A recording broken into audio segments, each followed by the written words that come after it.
நம்வாழ்வு பதிப்பகத்தின் சார்பில் வாழ்க்கையை கொண்டாடு எனும் நூல் சென்னையில் வெளியிடப்பட்டது.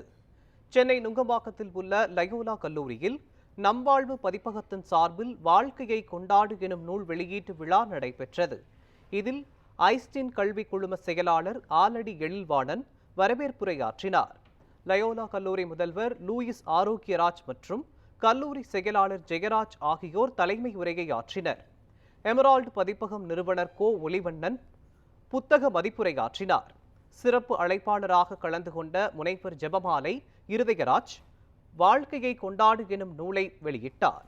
விழாவில் கலந்து கொண்ட நியூஸ் 7 தமிழ் தொலைக்காட்சியைச் சேர்ந்த பாக்கியநாதன் உள்ளிட்டோருக்கு சிறப்பு பரிசு வழங்கி கௌரவிக்கப்பட்டது.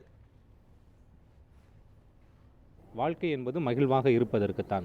அந்த மகிழ்வாக இருப்பது என்பது எதையெல்லாம் செய்தால் நாம் மகிழ்வாக இருக்க முடியும், அதே நேரத்தில் இந்த சமூகத்தில் ஒரு உயர்நிலையை அடைய முடியும் என்பதை ஒரு உளவியல் பின்புலத்தின் அடிப்படையில், மனிதவளத்துறையினுடைய அனுபவத்தின் அடிப்படையில் இந்த புத்தகத்தை எழுதியுள்ளேன். அதனால் இது ஒரு மிகப்பெரிய ஒரு நல்ல புத்தகமாக, உங்களுக்கு பயன்படக்கூடிய ஒரு புத்தகமாக அமையும் என்று நான் நம்புகிறேன். அவருடைய புத்தகத்தை படிக்கும்போது உண்மையிலே ஒரு ஹெச்ஆர் உங்களுக்கு நேரடியாக இருந்தால் எப்படி அவர்கூட நீங்கள் இன்ட்ராக்ட் பண்ணுவீங்களோ அதுமாதிரி ரொம்ப ரொம்ப இன்ட்ராக்டிவாகவும் லைவ்லியாகவும் இருக்கும்.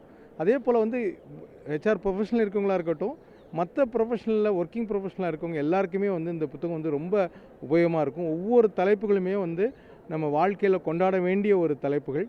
இந்த புத்தகம் சிறப்பாகவும் நிறைய பிரதிகள் அடைந்து நிறைய பேருக்கு பயன்பெறணும்னு அந்த எழுத்தாளர் முனைவர் இருதராஜை நான் வாழ்த்துக்கிறேன். ரொம்ப மனிதநேயத்தோடு நடந்து போகிற எல்லா ஆஸ்பெக்ட்லேயும் அவர் ரொம்ப எளிமையாக எந்த விஷயத்தையும் சொல்லக்கூடியவர். அவர் இன்ஃபேக்ட் அவர் இது 2வது புக்கு அவரோட வெளியீடு. இந்த விழாவும் நல்லபடியாக சிறப்பாக பண்ணார். இந்த புக்கில் அவர் எல்லாமே எளிமையாக ஒரு பொது நலத்தோடு கருதி பேசியிருக்காரு. இது ரொம்ப என்னோட மனப்பூர்வ வாழ்த்துக்கள் அவருக்கு.